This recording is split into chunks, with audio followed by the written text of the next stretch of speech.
Karen de Souza e você assiste agora a mais um episódio do Entrevista Branquitude.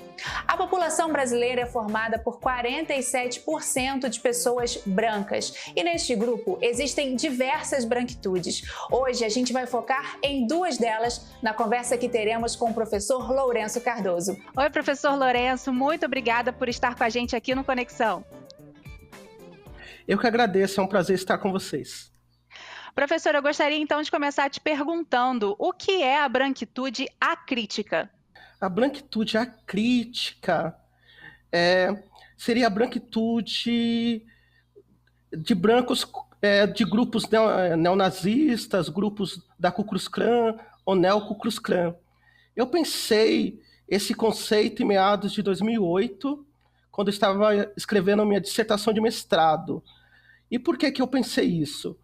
Porque os estudos da branquitude, naquele momento, a referência no Brasil, Maria Aparecida da Silva Bento, e a grande referência Guerreiro Ramos, e também já tinha uma pesquisa nos Estados Unidos, nós só estávamos pensando na branquitude que eu chamei de crítica. A branquitude crítica é o branco que publicamente desaprova o racismo.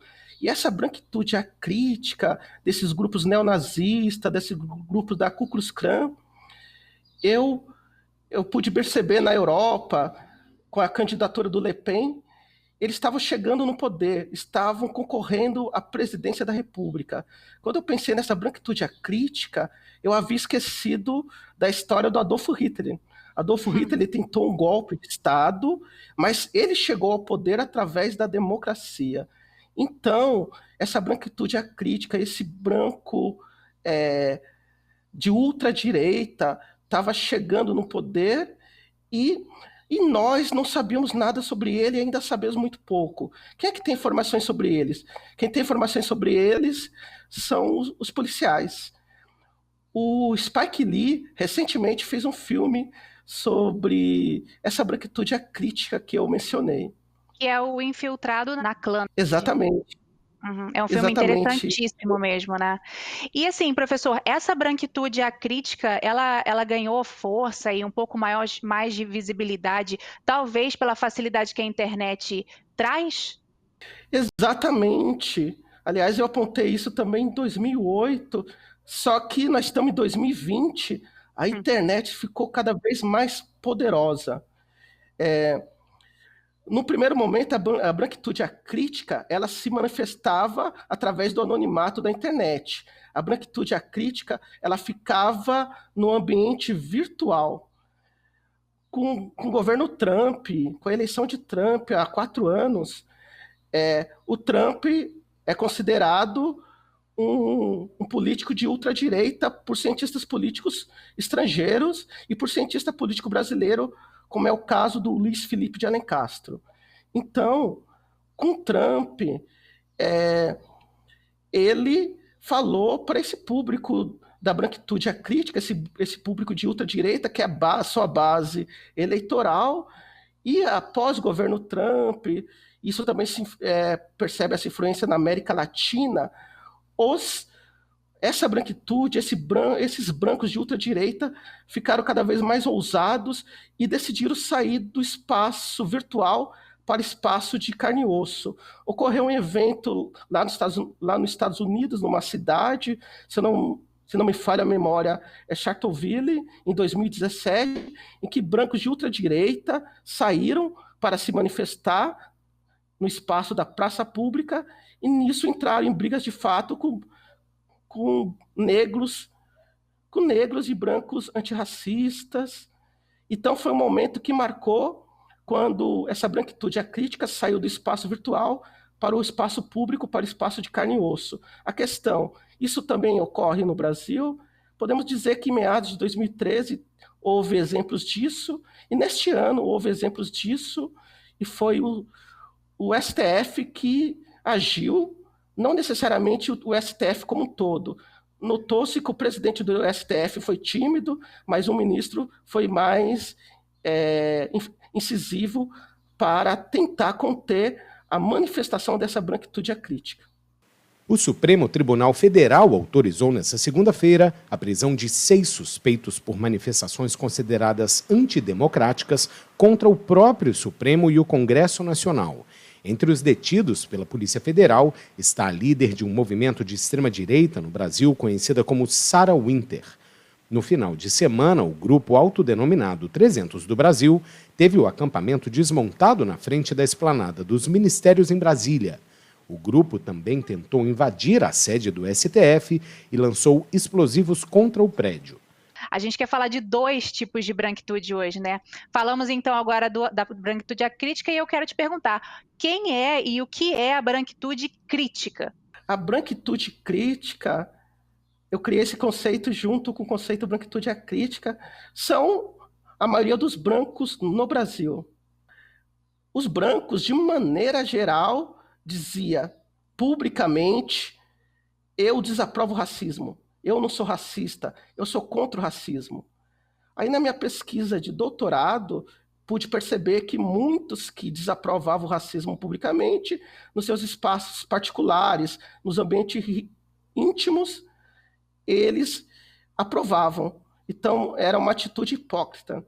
Pós-Trump, o atual governo, ele vai dizer o seguinte: não existe racismo no Brasil, todos vivem igual, e isso passa a ser uma notícia falsa, passa a ser um discurso falso, e desconsidera toda a trajetória de luta do ativismo negro, de intelectuais antirracistas brancos, que chegaram ao Brasil para pontuar que existe racismo no Brasil, o Estado reconheceu no governo Fernando Henrique, por causa também da Conferência de Durban em 2001, lutas de pessoas como Sueli Carneiro, Maria Aparecida da Silva Bento. Professor Lourenço, aí dentro dessa branquitude crítica, né, que o senhor já explicou para a gente, o senhor tem alguns outros tipos de branquitude. O senhor pode elencar para a gente, é lógico que não dá para falar de todos eles, mas pode trazer alguns exemplos dos personagens ou então dos tipos de branquitudes que você conseguiu observar na nossa sociedade? Nesse primeiro momento, na minha tese de doutorado, eu trabalhei com tipologias de branquitude, mas não é possível tratar aqui nesse pouco tempo, então eu realmente acho que é melhor a gente restringir a questão da branquitude crítica e acrítica, porque eu não teria tempo de tratar dessas tipologias. O que eu poderia falar, exemplos dessa branquitude acrítica, onde mostra o que eu chamei, entre aspas, de hipocrisia. Eu pude notar na minha pesquisa que o professor tratava o orientando negro diferente do orientando branco. O orientando negro, ele tratava de uma maneira paternalista, ele considerava que o orientando negro era inferior, possuía uma hierarquia inferior. Então, neste ponto, o orientador, a atitude dele com o orientando branco é como se ele estivesse ajudando o branco, ele não estivesse orientando, ele tivesse uma atitude paternalista de eu estou ajudando. Uhum. Então, tratava o orientando negro de maneira paternalista e com o orientando branco não tinha atitude paternalista. Puxa, então ele não me considera uma pessoa capaz, ele está comigo por querer ajudar o negro por uma atitude paternalista. Então, em relação ao trabalho, penso que não, obviamente que não, mas pode afetar, porque ele é um cientista negro e vai produzir um trabalho de qualidade, assim como o branco é um cientista negro que vai produzir um trabalho de qualidade, mas pode afetar o seu amor próprio, a sua autoestima. E foi um exemplo daquilo que você me perguntou. Professor, ainda falando um pouco sobre essa branquitude crítica, a gente viu que logo após a morte de George Floyd, que ocorreu em maio de 2020, houve diversas manifestações, tanto nos Estados Unidos quanto em outros países, e aqui no Brasil a gente percebeu que a morte do George Floyd sensibilizou muitas pessoas brancas, né? E a discussão antirracista ganhou aí muito espaço na mídia, na internet, na televisão. Por que a morte do George Floyd, nesse momento, sensibilizou tanto, e deve sensibilizar, né? Evidentemente, por favor, me entendam, mas as mortes das nossas crianças negras aqui no Brasil são praticamente diárias, né? A gente teve o Pedro, que foi morto dentro da sala da casa dele, alguns dias antes, e a gente não viu tanta mobilização quanto a mobilização causada pela morte do George Floyd. Algum tipo de branquitude explica isso? Eu penso que o Guerreiro Ramos já explicou isso no artigo publicado em 1957, talvez ele tenha escrito primeiramente no jornal em meados de 1954, essa sensibilidade foi uma imitação. Os brancos brasileiros imitaram os brancos estadunidenses. Eles veem os brancos estadunidenses como referência, houve aquela manifestação em muitos países do mundo, então foi uma imitação. Isso é o fruto do que o Nelson Rodrigues falava, complexo de vira-lata. O branco brasileiro tem um complexo de vira-lata.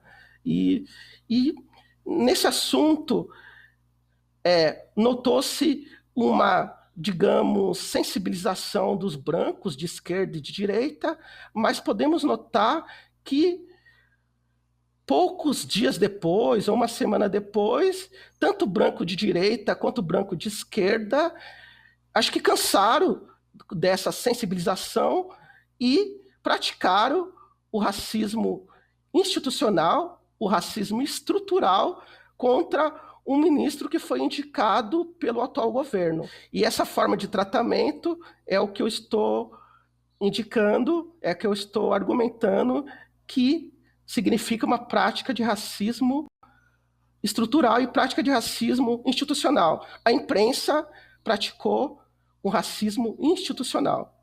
Professor, agora uma última pergunta. Quando a gente fala sobre branquitude e fala sobre os tipos de branquitude, a gente tem pesquisadores falando e a gente vê na internet as pessoas difundindo os conceitos. Quais consequências a gente pode esperar a partir desse movimento? Então, os estudos da branquitude no Brasil, a tendência é que ele se torne cada vez mais profundo e diversificado. Então, isto é positivo. E haverá trabalhos bons e trabalhos que não serão tão bons, mas isso diz respeito a toda a produção de conhecimento de todos os assuntos e temas. Tá ótimo, professor. Obrigada mesmo pela sua participação aqui com a gente, viu? Eu que agradeço, foi um prazer. Pode contar comigo